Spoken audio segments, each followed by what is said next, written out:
Assalamualaikum warahmatullahi wabarakatuh. Pada kali ini Pendidikan Islam tahun 3 Sirah Unit 1 iaitu Wahyu Teragung.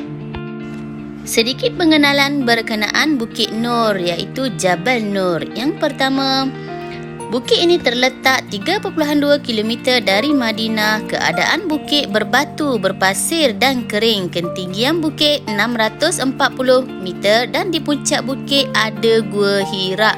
Agak susah untuk mendaki, tapi kini pendakian ke Gua Hira lebih mudah kerana disediakan laluan bertangga yang mempunyai kira-kira 600 anak tangga. Fakta Nabi Muhammad SAW mendaki Bukit Nur. Sebelum Nabi Muhammad diisytiharkan menjadi Nabi, baginda sering ke Gua Hira untuk beribadah. Baginda amat sabar walaupun pendakian agak mencabar.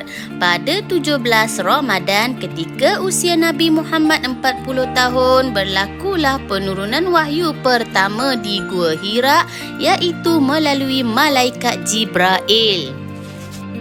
Wahyu, apa itu wahyu? Wahyu ialah kalam Allah yang disampaikan kepada Nabi Muhammad sallallahu alaihi wasallam. Peristiwa penurunan wahyu. Malaikat Jibril telah bertemu Nabi Muhammad ketika baginda beribadah. Jibril meminta Nabi membaca, tetapi Nabi Muhammad sallallahu alaihi wasallam tidak boleh membaca. Lalu Jibril memeluk dan meminta baginda membacanya lagi. Baginda memberikan jawapan yang sama. Selepas 3 kali meminta baginda membaca dan memeluknya, Jibril mengajar Nabi Muhammad membaca ayat 1 hingga 5 daripada surah Al-Alaq. Mari sama-sama kita dengar bacaan surah Al-Alaq. Bismillahirrahmanirrahim. Iqra' bismi rabbikal ladzi khalaq. Khalaqal insana min 'alaq. Iqra' wa rabbukal akram. Alladzi 'allama bil qalam. 'Allamal insana ma lam ya'lam. Begitulah bacaan ayat 1 hingga 5 dari surah Al-Alaq. Peristiwa selepas penurunan wahyu.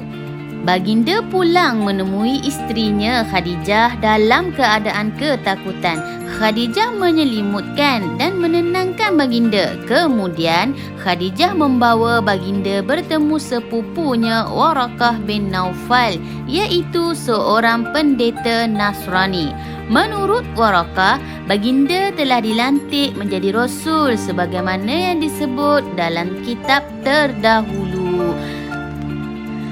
Begitulah peristiwa Nabi Muhammad dilantik menjadi Rasul. Seterusnya kita akan lihat apakah kepentingan wahyu. Pertama, wahyu merupakan medium untuk mengetahui perintah dan larangan Allah. Kedua, wahyu boleh mematahkan hujah orang kafir.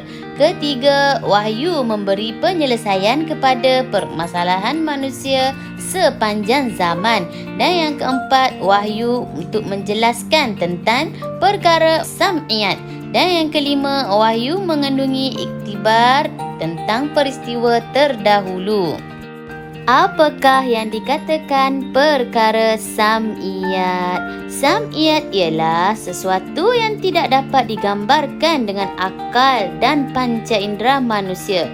Hanya dapat diketahui melalui Al-Quran dan hadis. Seterusnya, mari kita lihat apakah iktibar daripada peristiwa penurunan wahyu pertama. Al-Quran ialah wahyu yang diturunkan kepada Nabi Muhammad.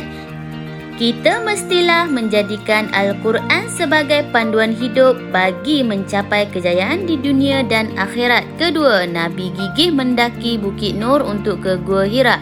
Kita hendaklah mencontohi kesungguhan Nabi Muhammad dalam melakukan semua perkara, terutama dalam beribadah. Ketiga, Nabi beribadah kepada Allah walaupun masyarakat menyembah berhala. Kita mesti berpendirian teguh dan tidak terpengaruh dengan anasir tidak baik yang ada di sekeliling kita. Dan yang keempat, wahyu yang pertama ialah Iqra, iaitu bacalah. Kita hendaklah tekun menuntut ilmu dan menjadikan amalan membaca sebagai tabiat.